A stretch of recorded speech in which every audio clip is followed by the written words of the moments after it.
Maximize cloud efficiency with Do It, the trusted partner in multi-cloud management for thousands of companies worldwide. Visit doit.com. That's DOIT.com. Do It, your cloud simplified. Packet pushers.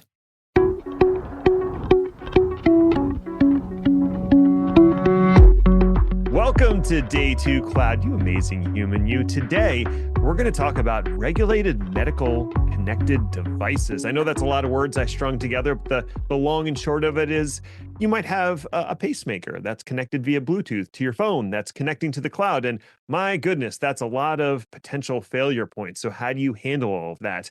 And we're not going into this conversation alone. We have two excellent guests, Kyler. We have Randy Horton. He's the Chief Solutions Officer at Orthogonal. They write software that does this sort of thing. And Ian Sutcliffe, who's an AWS worldwide tech lead for healthcare and life sciences. So he knows a thing about a thing when it comes to this. What stuck out to you in the conversation, Kyler? I mean, most of it because I have exposure to medical, but not to devices. And I found that fascinating. We learned about how clocks skew based on electricity frequency. So thank you, Ned, for that factoid. And I also learned a lot about how Orthogonal works with AWS and Ian to move fast and hopefully break nothing in this highly regulated medical device industry. Yeah, it was a fantastic episode. So please enjoy this episode with Randy Horton and Ian Sutcliffe. Well, Randy, welcome to Day 2 Cloud. Very excited to have you here. You raised your hand and said, I have a thing to talk about. But before we get to that, can you tell us a little bit about you? Who are you? What do you do, Randy? Sure. So I'm the Chief Solutions Officer at a software development consultancy called Orthogonal that's based out of Chicago, although I'm an hour north of Miami myself. My unofficial title, but this is not an industry in med tech where you can have cheeky business titles like VP of Happiness. My unofficial title is Chief Extrovert Officer, CXTRO. And Orthogonal is a software development consultancy. We got into this business to improve patient outcomes faster. The way we do it is by helping medical device companies build three kinds of software, which we can get into a little bit later if you want. Software as a medical device, connected device systems, think insulin pumps or glucose monitors, and digital therapeutics, essentially prescription software. The way we accelerate things is basically by bringing the best of modern software engineering and product management methods from the things you guys discuss every week on your podcast and merging those with the medical device industry's traditional and regulated focus on keeping things very safe and stable. We're going to dig into the concept of a regulated device in a moment, but I want to give Ian a chance to introduce himself as well. Hi, Ian. Welcome to the podcast. Who are you and what do you do? Hi, thanks for having me, Ian. It's good to be here. So my name's Ian Sutcliffe. I am a principal solutions architect and tech strategist at AWS, and I'm focused on the healthcare and life science industry vertical. Been at AWS just over 5 years now, based out of Switzerland. Nice country to live in if you can get it. But prior to AWS, I was actually working in the industry. So I've worked in both pharmaceutical and medical device companies. And working at one of those is when I really got into cloud and started to see the benefit of how cloud could really help these industries. That's when I made the jump. So I started as a techie. I was a developer. I loved I hate to say it now, but the internals of Windows was where I started. So real low-level stuff. Became a solutions architect, then enterprise architect, and then moved over to AWS. That's fantastic. And I understand you are both here to talk about some regulated medical devices. So let's start with what that is, because Ned and I have never worked with medical devices. So what are those? What are the implications for infrastructure engineers who have to support them? It's a whole spectrum of medical devices, but I think what we're focused on here is really, how the software angle of that fits in. So you've seen physical medical devices, they have firmware embedded in them. So that's software in a medical device. You actually have software that itself is a medical device, so there is no physical. So the latest examples are, machine learning models, which can look at an MRI scan and help, come up with some diagnosis. That's software as a medical device. And then you've kind of got the bit in between, which is connected medical devices. So you have a physical device running firmware. It's often connected through some kind of connectivity, IoT usually, to a cloud backend or on-premise backend. So we have those connected devices as well. Now, all of these are, of course, have the potential to negatively impact patient safety, or you don't want these things going wrong. So that's why they're regulated by agencies such as the FDA. So that's why it's a regulated medical device. You can think about it instead of Spider-Man, with great power comes great responsibility. With great power comes great regulation when it comes to physical devices that can operate on the human body for diagnosis, monitoring, and therapeutics of just about anything. When I think about the potential for issues, if I have a device that I'm relying on to keep me alive or provide a treatment to me, the fact that it has to connect off to something else makes me a little nervous, makes me a little twitchy. Like I want everything local so I don't have to worry about a failure mode outside of this device. Randy, you're writing the software for these devices. How do you deal with those concerns of devices that depend on the cloud or some external service to provide whatever they're doing? So it's a very interesting conundrum. It's not brand new, but the cloud and also consumers bringing their own smartphones and AI and these things, sort of distributed computing essentially, has really thrown a couple interesting curveballs at our industry. As we like to say, first of all, move fast and break things is a terrible idea in our space, because if you move fast and break something with a medical device, the thing you're breaking is a human body. And I think the really scary thing out there, which I'm sure has been in a movie or two, is if somebody moves fast and break things with connected devices and somebody harms human beings at scale, which is what we're all working to avoid. Because what we all want to do, so to speak, is move faster and break nothing. That's actually our coder credo that we have printed on the back of our hoodie sweatshirts. Because people do want to move at software speeds and not hardware speeds, because you can improve patient outcomes faster.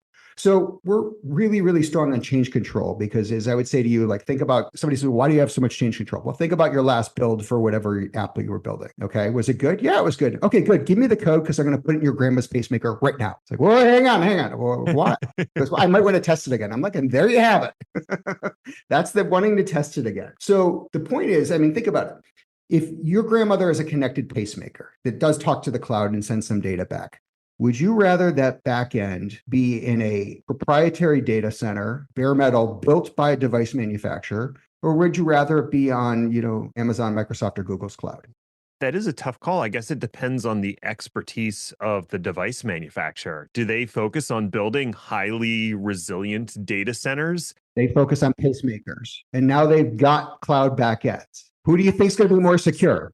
I'm concerned.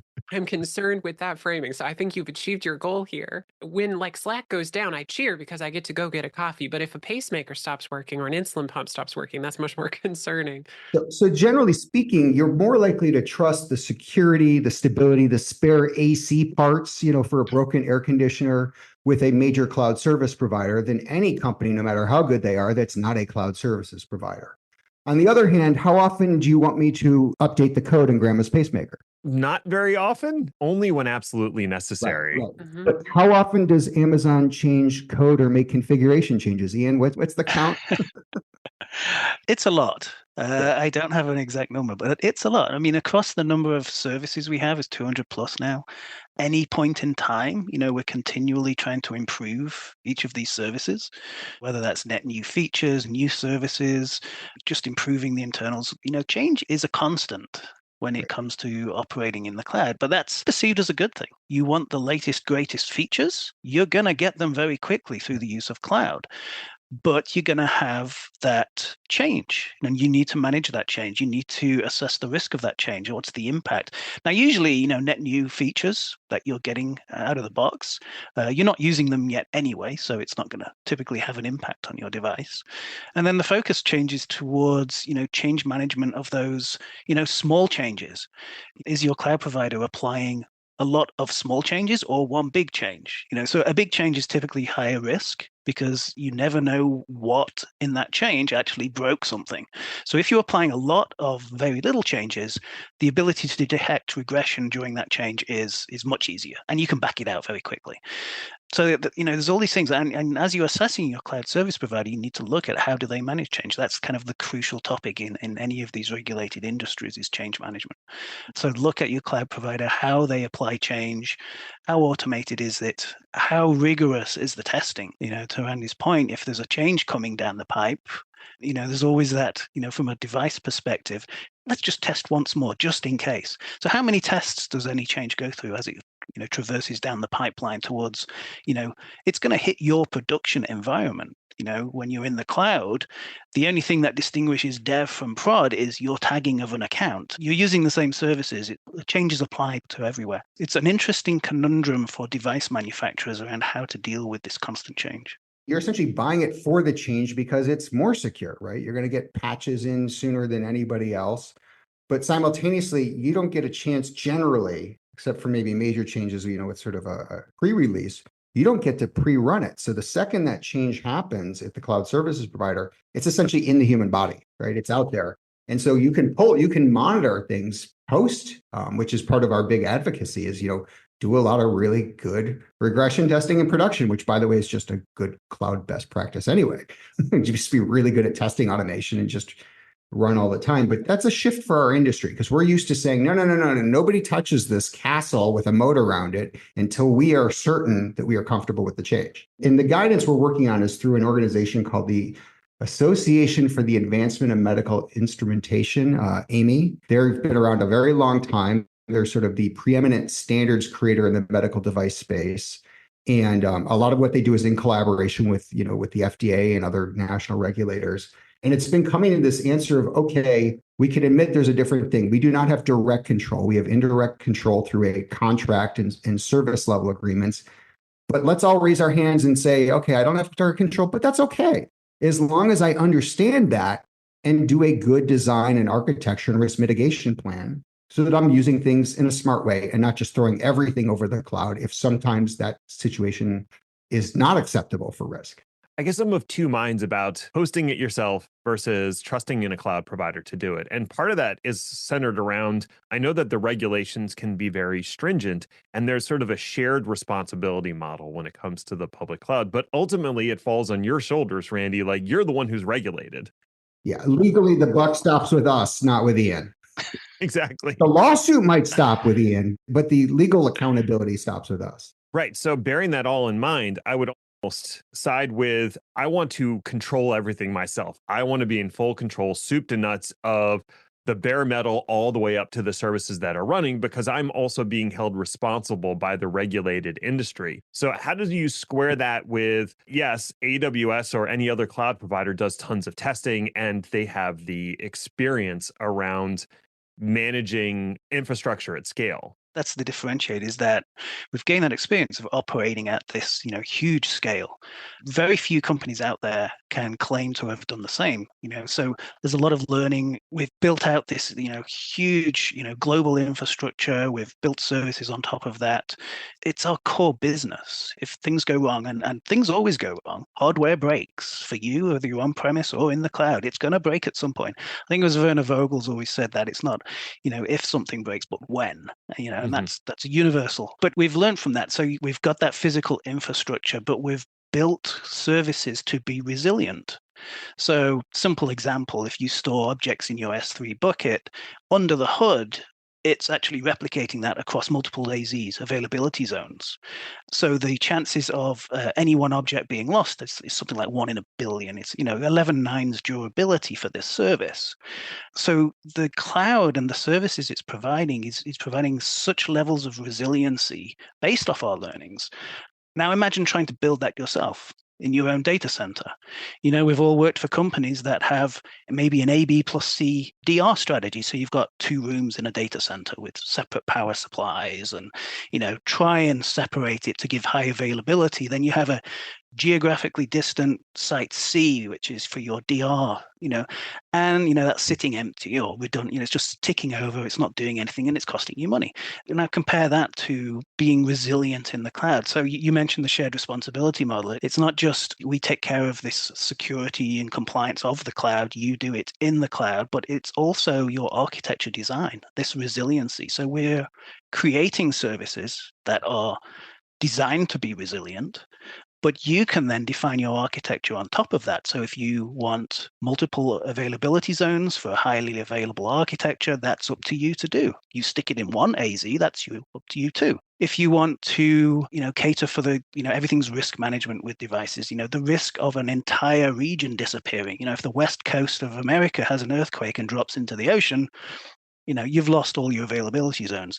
Very slim risk, but you have the option to have cross-region replication, and your DR site could be in a different region entirely. Through infrastructure and code, you can then spin up that DR site. There's lots of flexibility and ways to deal with risk that just wasn't available on premise. And I think the recognition is now there.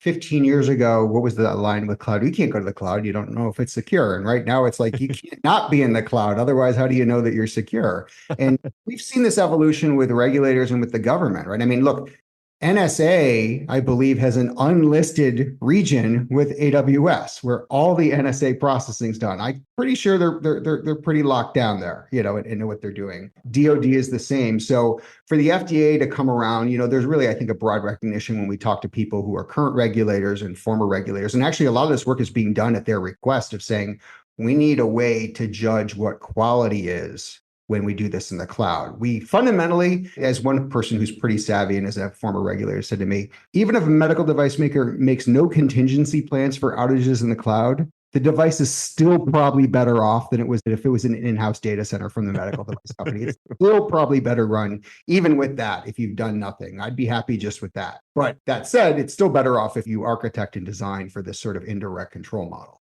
You mentioned a body that's helping with this advancement. I think you called it Amy. Yeah. I'm curious to what degree they've updated and embraced, and the regulations have updated and embraced the cloud and multi-tenant operations and those kinds of things. Because I know when I was heavily involved in some like PCI DSS stuff several years ago, the rules hadn't really been updated to accommodate the cloud. So the assumption was everything was kind of being hosted on premises. And then to get the regulators to give you the rubber stamp, you had to justify that it was okay in the cloud. Has that thinking or the regulations changed to accommodate cloud operations? Thinking has absolutely changed. I will tell you, mileage will vary. Like with any organization, there's several hundred individual people who approve applications. There's thousands of different, people who come out and do audits. So mileage will vary, but absolutely, I think there's a broad appreciation that this stuff makes sense and is good.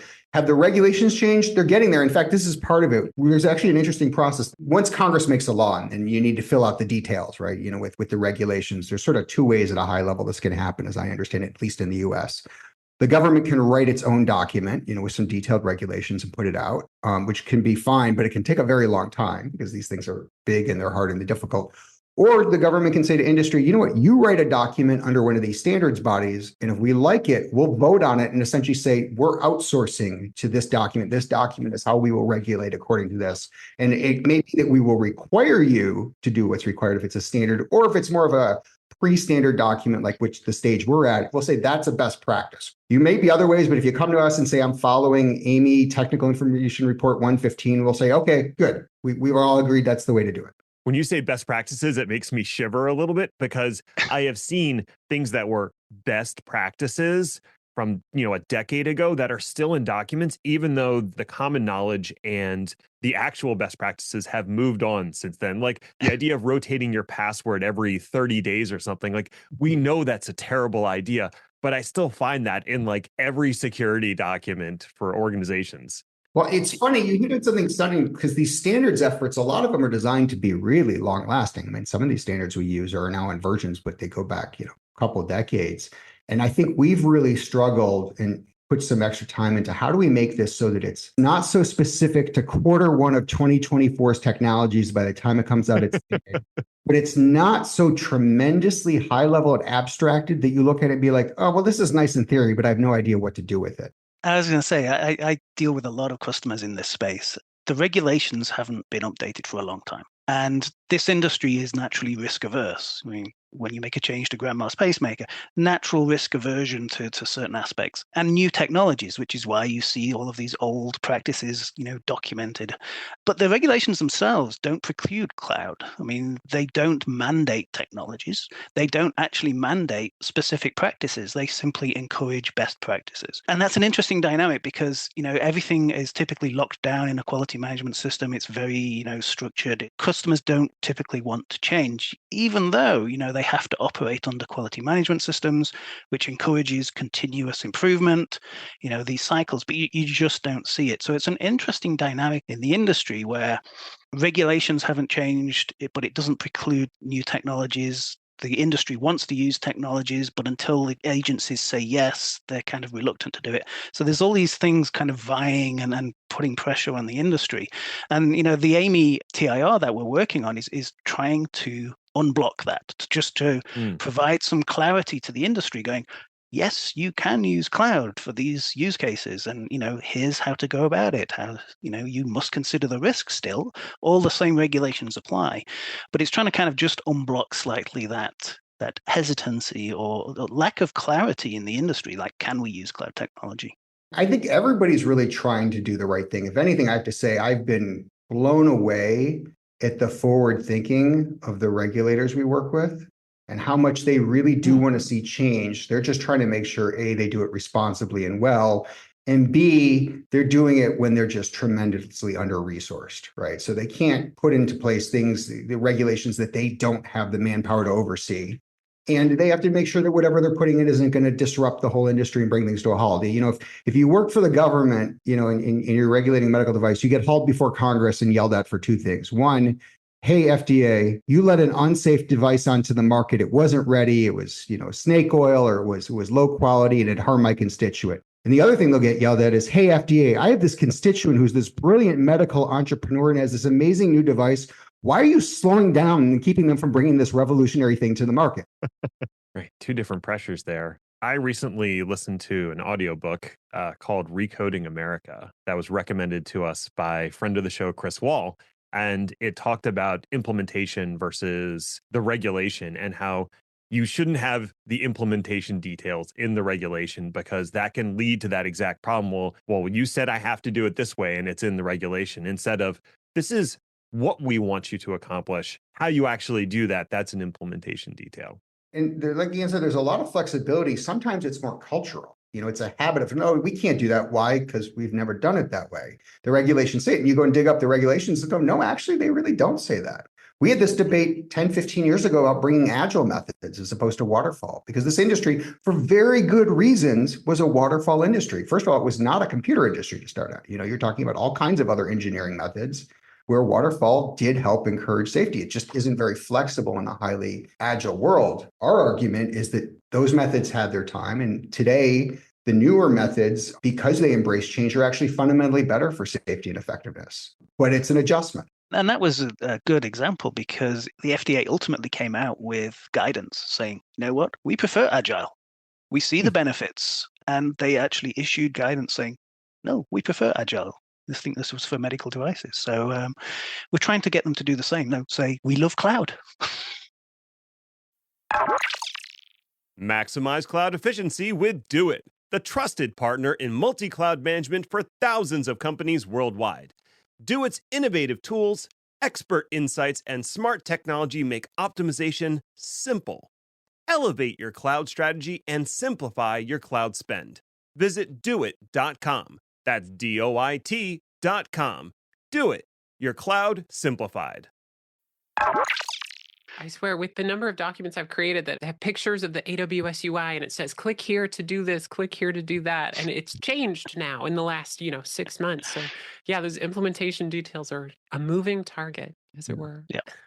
And by the way, we're not the only industry. These all fall under sort of this classification of safety critical industries, which also, by the way, tend to be your more regulated industries. You can think about automotive, traffic, air control, major utilities. These are all places where you don't want to just slam code it. And they all, to some extent, I am not an expert on it, but they all have different levels of government regulation on how you make updates. I think in some ways, medical device may just be the most high profile one because it's the one that's most in our face every day. Mm-hmm. So I would love to hear more about the actual devices that you're deploying and how do they leverage AWS? Like, what do the architectures look like that you're using?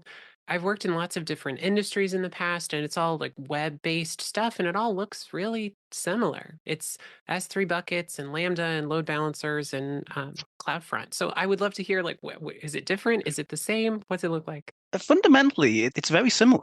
You think about the use case. So let's take a connected medical device. There's a big push, especially in the US, to encourage connected care. So moving outside the boundaries of the hospital. So monitoring patients in home settings, these kinds of things, which is going to require medical devices outside hospital settings, connected in some fashion.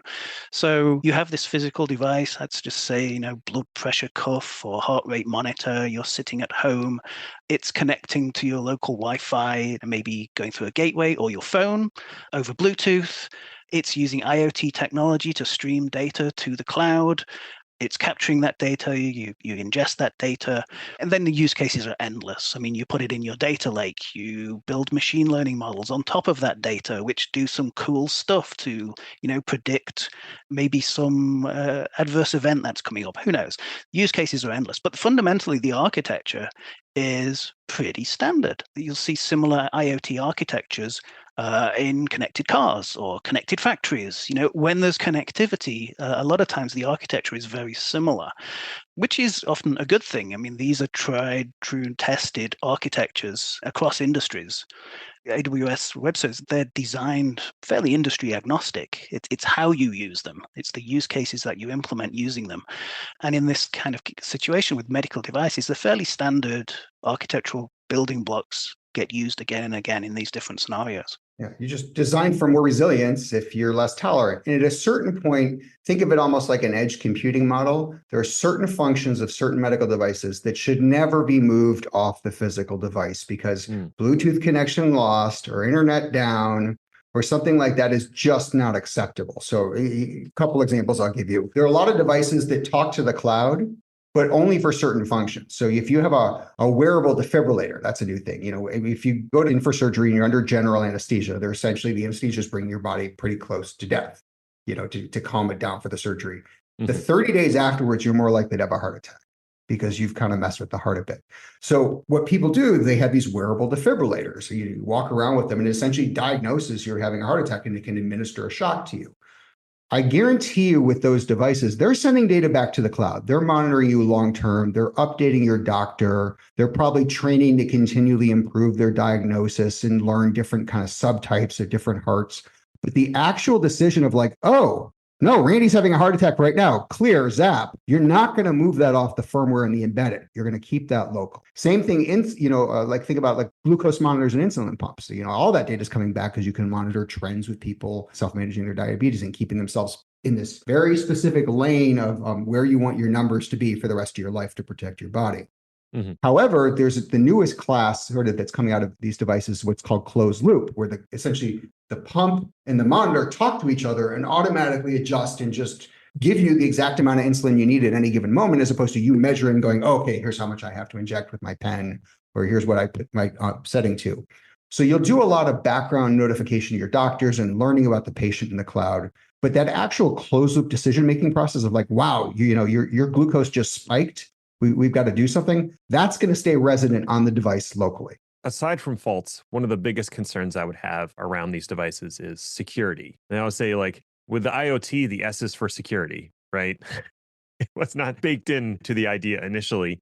So I'm curious, like, how are you implementing security on the devices and on the AWS side to ensure that the devices aren't going to get hacked or no one's snooping on the information that's being transmitted up to the cloud? And again, this is a shared responsibility. So we're ensuring the security of the cloud itself. You have to ensure the security of your workload in the cloud. So, we provide services where you can encrypt in transit, encrypt at rest to the level of encryption that you want, according to your requirements.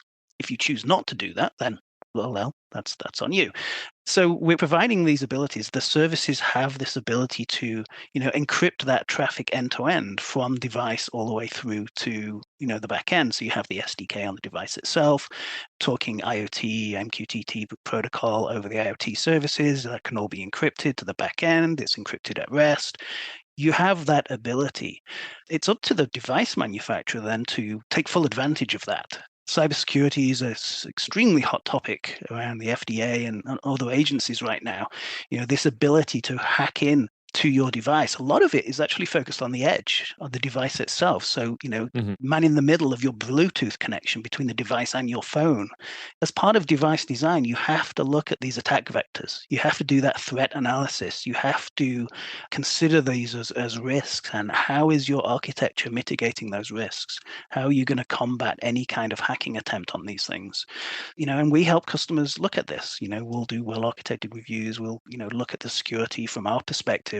So it really is a shared responsibility that this thing become, as bulletproof as possible. Like we said, this is not a new issue, but the cloud has put it on steroids. So let me take you back 15, 20 years where you would have seen software in a medical device. You go to your doctor's clinic and they have you use a spirometer, right, to measure your breathing function. And that's attached to a Windows PC with a Windows app running on it. And the person, clicks, they say, okay, enter. Okay, now breathe, right? And you watch the things go up and down. Do you remember the old days when somebody used to install their own screen saving program on Windows and it would grind it to a halt, or once in a while they'd actually have to rebuild the entire PC because of the screensaver? Or picture those old client server apps where if the computer slowed down so much, you could literally watch the code execute, and as it filled in each field and populated and manually moved the cursor and power builder. Okay, so that's timing. Spirometers are all about timing. Who knows if that threw off the measurements of, your pressure versus per second kind of a thing, and these sort of waveform readings. So this is not brand new. It's just a lot more in your face than it used to be, I guess. It's absolutely critical. If my watch drifts or my clock drifts, I don't really care as long as I stay on my domain and my authentication works. Right. But for, something that's so critical with timing, I've tried to read into hardware level timings and it just makes my head spin. It is so much more complicated than you can imagine. Yeah, I used to have an alarm clock at home with a house that probably was not totally wired properly. And when I printed a lot, the clock would slow down a minute or two over time. Because you could see the lights kind of dip. I was like, oh, it's messing with the clock speed. Interesting. Interesting. Literally the clock speed. I like that. It's full of puns today. I don't know why I know this, but yeah, the frequency of the electricity coming into your home is highly regulated by the power companies. And so clocks can use that for how they keep time with their crystal. So yeah, Randy, that's exactly what was going on. Something was messing with that frequency. It's about 60 hertz, I think. And if that frequency gets off by a little bit, it can just kind of throw everything off. That's wild that you notice that correlation between the two things. I did want to ask, because Ian, you briefly mentioned that AWS has the well-architected framework and some guidance.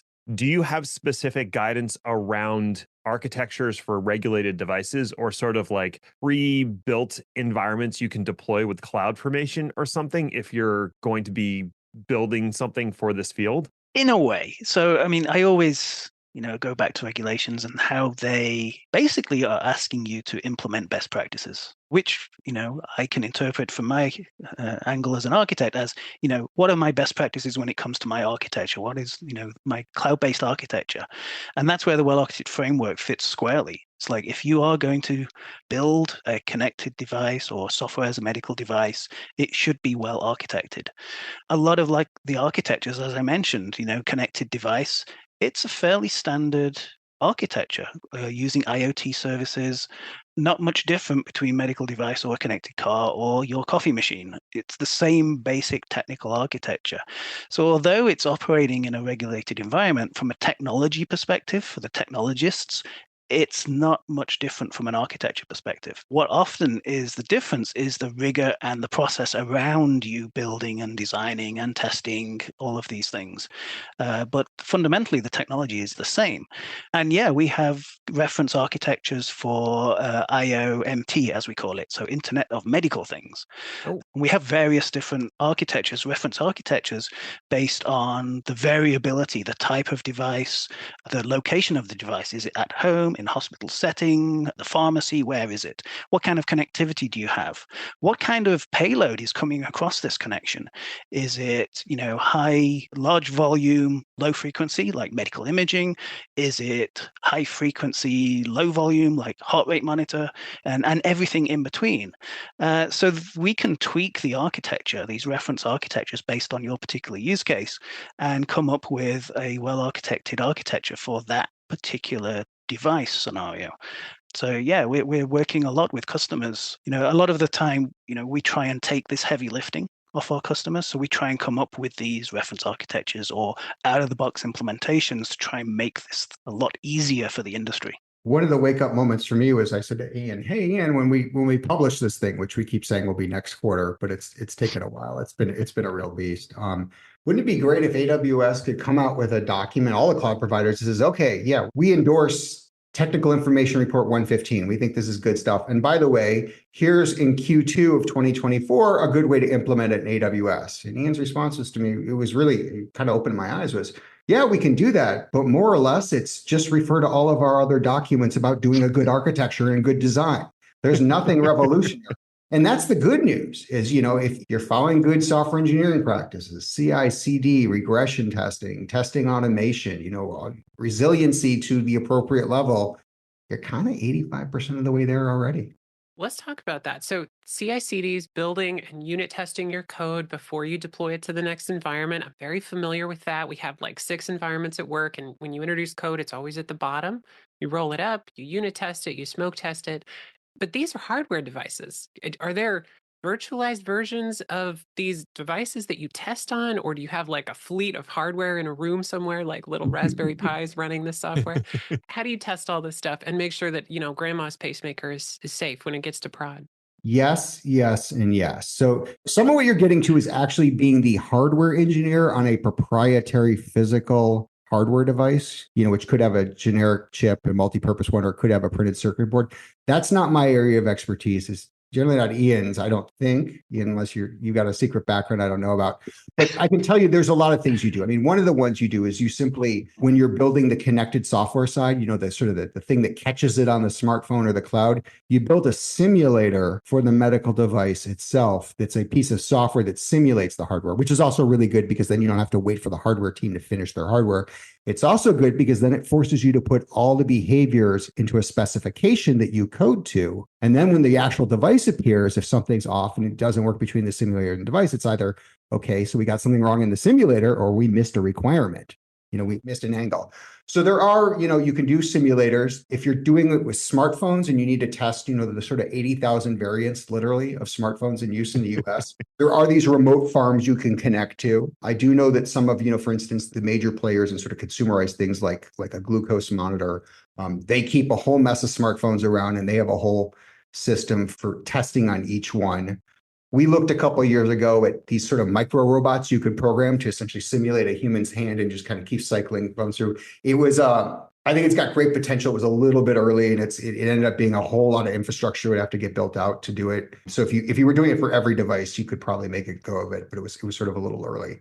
But there are, server farm services you can use with just rows of smartphones back there, or rows of emulated operating systems that you can work with.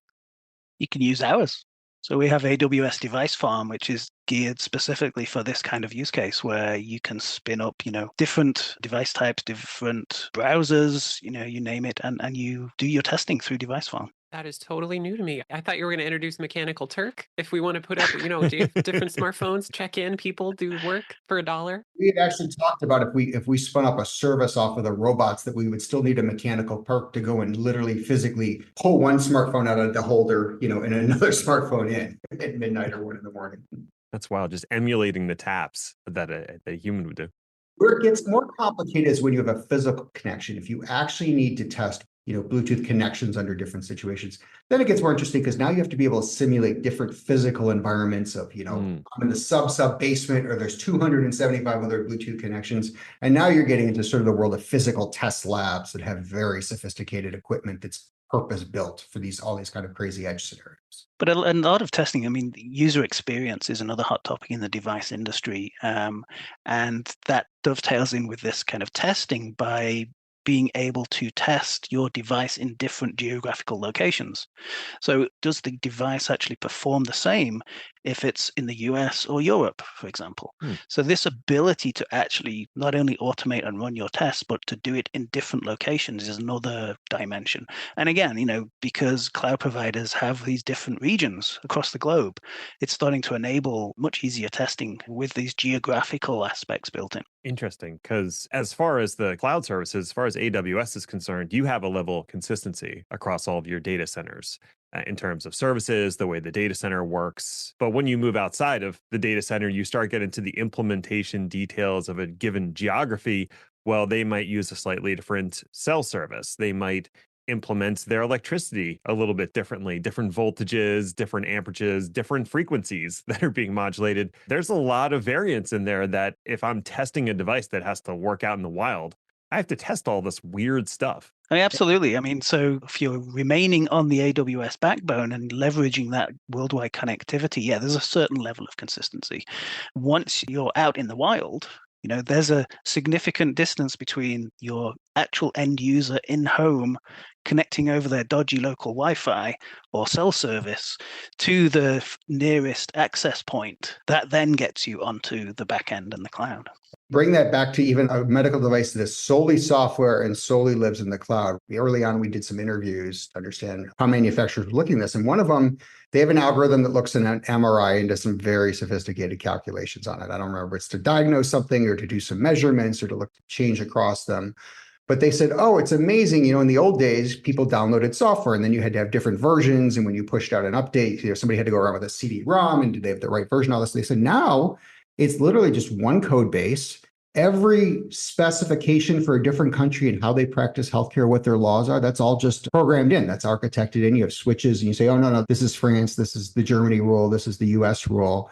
And we have one instance and one code base. And that was fantastic. And to the day we rolled out a feature that took advantage of our CSP, a new feature from our CSP that was going to do some great new functionality. And it turned out that the Australian New Zealand region did not yet support that feature. And that's something that was publicly available to us. It's just never something we had thought to look at before. And all of a sudden, we had a device which was only capable of running in one instance globally, and we couldn't run it globally. This is a little bit of a left turn, but I'm so curious about it. I can't wait to ask. So you talked earlier about this is non-hardware AI models that you treat as medical devices. In my own business, we have been told you can use programming assistants like Copilot to help you write code, but you have to confirm it. You need to sign your name that it's right. And if you're doing anything with diagnostics, we need to talk to the legal team. So I'm curious, for your business, for regulations, are they keeping up with how quickly AI is now developing? Because I cannot imagine they are, because I'm not keeping up with how quickly it's developing. They're playing catch up. So Randy mentioned the FDA, and I think they're one of the more progressive agencies. They are trying to keep pace with this technological advancement, especially around ML. They have issued discussion papers around this is how we're thinking about regulating machine learning for these regulated devices, software as a medical device. But they're collaborating with industry. So I think that it's really nice that they're acknowledging that they don't have all the answers, and they are, leveraging industry experience on actually helping define how the regulations will pan out. And in that particular case, it's interesting. So usually you test a device, it becomes validated when it passes all of its tests and it's released.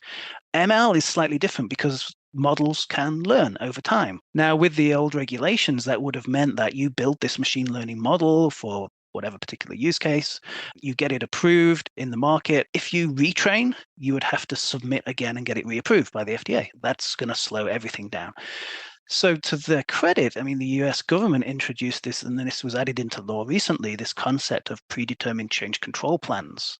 So you can include in your submission to the FDA a description of what changes you anticipate being made, how you will deal with those changes, how those changes are controlled, which then enables you to then implement those changes post-market, so once it's actually released. So they're working with industry, they're understanding these different dynamics that are unique to machine learning models and trying to incorporate that into law and regulations. So all credit to them. If you look at the whole shift left concept in engineering, it's shifting left with regulatory as well. It's saying, how can we get more confidence in your process and agree on guardrails that give you more latitude to bring things to patients sooner, with us being comfortable that, we're not just slamming stuff in and it's not a free rein to do anything anybody wants. Totally. Safe and fast, if such a thing is possible. Move faster and break nothing. That's a good tagline. Yeah, indeed. A lot of what you're talking about is more process than it is technology. And a lot of our listeners are not going to be in regulated industry. They're not dealing with this level of oversight. But I'm Guessing there's some key takeaways or some lessons learned that they can also take advantage of in their day-to-day practice. Randy, is there anything that jumps out to you that someone in a non-regulated industry could take from your experience? I'm glad you asked. Yes. So the downside of this stuff is it slows everything down. There's more overhead, there's more process, and sometimes that's a real pain, and sometimes it slows things down. There are some tools and techniques, though, that I think could be useful. The big one is we say everything's a risk-based approach, which means you don't just approach things in terms of what functionality can you do. Every time you make a change, you look at what could go wrong in a very systemic, methodic way, and you're really comprehensive in that. So I would say anybody who's got a system that you really want to make sure is up or you really want to make sure is accurate could benefit from looking at some of these risk-based tools.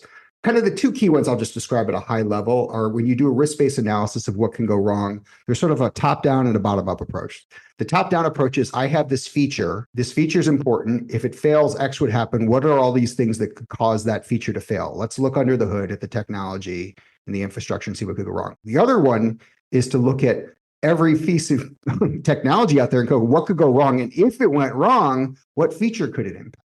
And I think a lot of this probably sounds pretty similar to the episode you had very recently on chaos engineering. Where are all the places things can go wrong? And can I mess with the dials now? This, I would argue, is I haven't worked with it personally matching up chaos engineering to these tools, but I would guess there's probably a pretty good fit of a way to be really comprehensive if you're doing something like that. And I would say, I think the regulations, it's again an interesting dynamic. They're asking you to follow best practices and for the moment prove that you are following best practices. And I always, have this in my mind. It's like, if you're a software engineering team and your objective is to be mediocre, well, then you should be fired. I mean, every good engineering team is striving to, release code with zero defects. It works, it's resilient, et cetera, et cetera. Regulation is almost a forcing factor to make sure that you are doing those exact things. What it's doing is, we have to implement certain things like very rigorous testing, multiple release stages in our release pipelines, testing in production, which is very new to this industry. But the fact that testing can be automated to a huge extent now, it used to be a blocker because it was a cost. Manual testing, it takes a long time, it slows you down, manpower has cost, etc. With automated testing, with the ability to use CI/CD pipelining, with infrastructure as code, all of these things are coming together and they're driving the cost of testing towards zero. I mean, it's not entirely zero, but it's driving the cost of that to zero.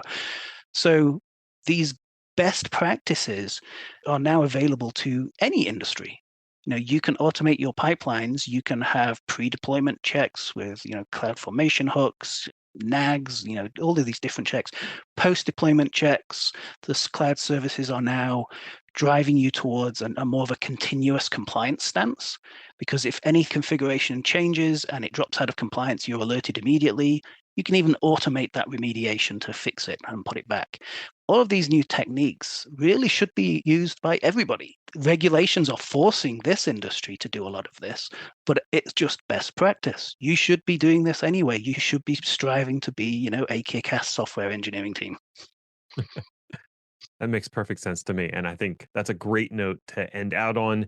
Randy, if people want to know more about you, want to follow what you're doing or what Orthogonal's doing out there, where are some good places to find you? You can find me on LinkedIn. You cannot find me on X. I'm quite active on LinkedIn. We also have Orthogonal's blog, where we put out a lot of thought leadership on these topics, including interviews with people like Ian. Awesome. Ian, same question. Yeah, I'm also on LinkedIn. I'm also fairly regularly pushing out blog posts or authoring white papers from AWS. That'll all be on the AWS websites. And I'll offer a challenge. If you find me on MySpace, I'll give you a 1-hour free consult on this topic.